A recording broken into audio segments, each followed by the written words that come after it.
ended up in court like this, but I take full responsibility for my actions. It was them or me.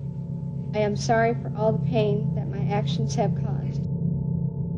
Aileen Wuornos, born in 1956, became one of America's most notorious female serial killers. Enduring a traumatic childhood marked by abuse, Wuornos turned to a life of prostitution and crime. Between 1989 and 1990, she murdered 7 men, claiming self-defense during attempted assaults. Wuornos's pattern of violence, coupled with her troubled past, fueled a high-profile trial.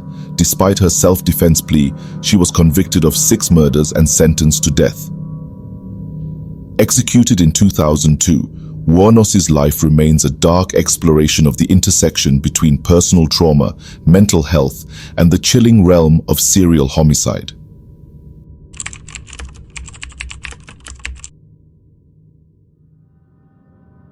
Aileen Wuornos had a childhood filled with adversity, setting the stage for a life of trouble and turmoil. Born in Rochester, Michigan, on February 29, 1956, Aileen experienced a harsh and unstable upbringing. Her parents, Diane Wuornos and Leo Pittman, separated before she was born, and Aileen never knew her biological father. Her mother struggled with mental illness, leaving Aileen and her brother Keith in the care of maternal grandparents Laurie and Britta Wuornos. Unfortunately, the Wuornos household was far from stable. Laurie was a violent alcoholic and said Aileen was physically and sexually abused as a child. Her troubled childhood set the tone for a life marred by crime and instability. She had been involved in survival sex work and crime since childhood, compounding her challenges.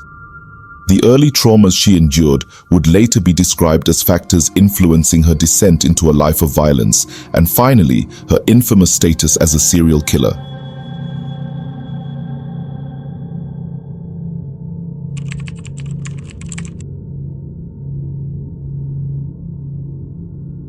Aileen Wuornos' killing spree began on November 30, 1989. Richard Mallory, a former merchant marine and electronics store owner, became the first victim of Wuornos' shocking crime spree. Wuornos, who worked as a prostitute on Florida highways, later said she shot Mallory in self-defense during a sexual encounter. According to Wuornos, Mallory had become violent, causing him to use deadly force in self-defense. She shot him multiple times with a .22 caliber pistol, then grabbed some of his belongings and fled in Mallory's car. Her second murder victim was David Spears. On June 1, 1990, Wuornos encountered Spears, a construction worker and part-time rodeo worker along Florida's highways. Like her first victim, Richard Mallory, Spears was lured by Wuornos while she worked as a prostitute. Wuornos later claimed that she killed Spears in self-defense, asserting that he had become violent and threatening during their encounter. She shot him multiple times with a .22 caliber pistol, a pattern that echoed her account of the first murder. After taking Spears' car and personal belongings, Wuornos fled the scene, leaving another victim in her wake.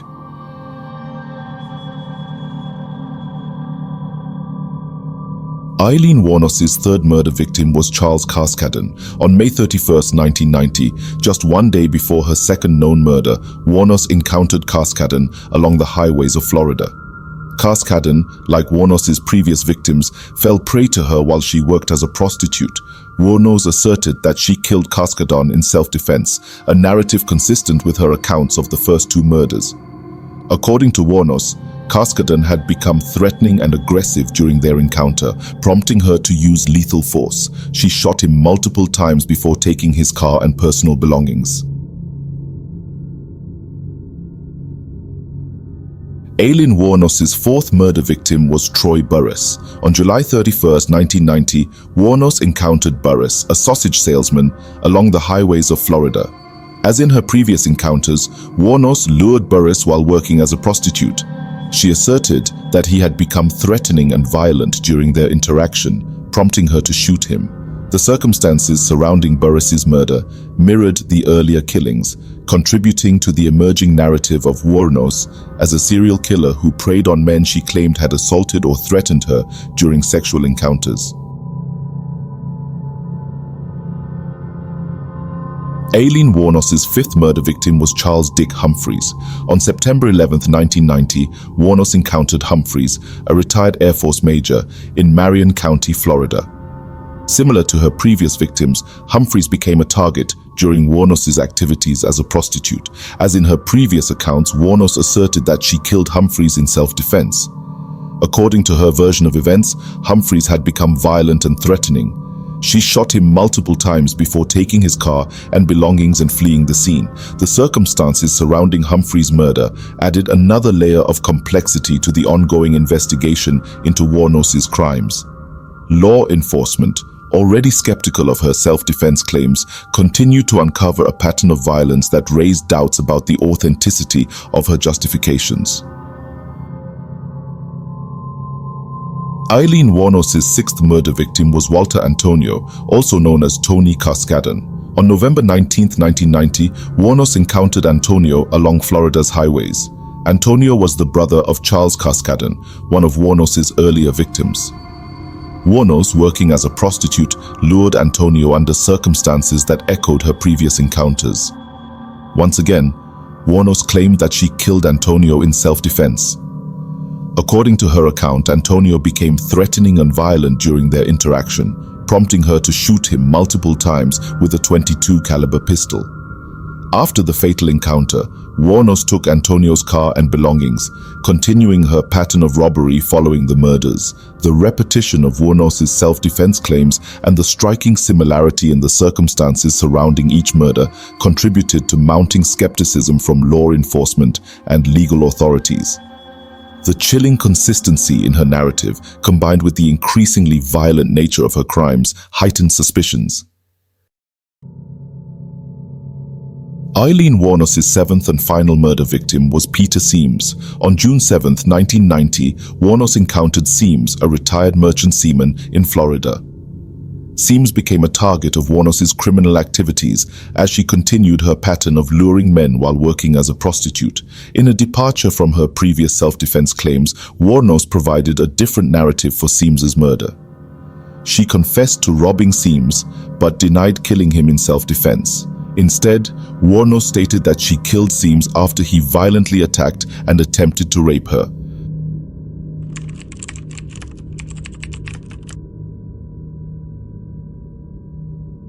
Aileen Wuornos' criminal spree came to an end on January 9, 1991, when she was arrested in Port Orange, Florida. The authorities apprehended her at the Last Resort, a biker bar, after receiving a tip from her former lover, Tyria Moore. Wuornos' distinctive criminal pattern and the media attention surrounding her case had made her a person of interest. Wuornos initially denied any involvement in the murders, but later confessed, providing details about each crime. She claimed that all the killings were acts of self-defense during attempted sexual assaults. Her confessions and the evidence linking her to the murders, including possessions taken from the victims, contributed to a mounting case against her. During the trial, which began in January 1992, Wuornos pleaded guilty to the murders of 6 men while maintaining her self-defense stance. Her defense team argued that Wuornos, a survivor of severe childhood abuse, acted out of fear for her life during these encounters. Despite her defense, Wuornos was convicted of 6 counts of first-degree murder and sentenced to death. The legal proceedings surrounding her case brought attention to issues of mental health, the impact of childhood trauma, and the ethics of capital punishment. Wuornos' turbulent life and the circumstances of her crimes were later portrayed in various documentaries, books, and the film Monster, which starred Charlize Theron as Wuornos. Aileen Wuornos was executed by lethal injection on October 9, 2002 at Florida State Prison. Her case remains a controversial and widely discussed chapter in the history of criminal justice, shedding light on the complexities surrounding violence, mental health, and the legal consequences of serial killings.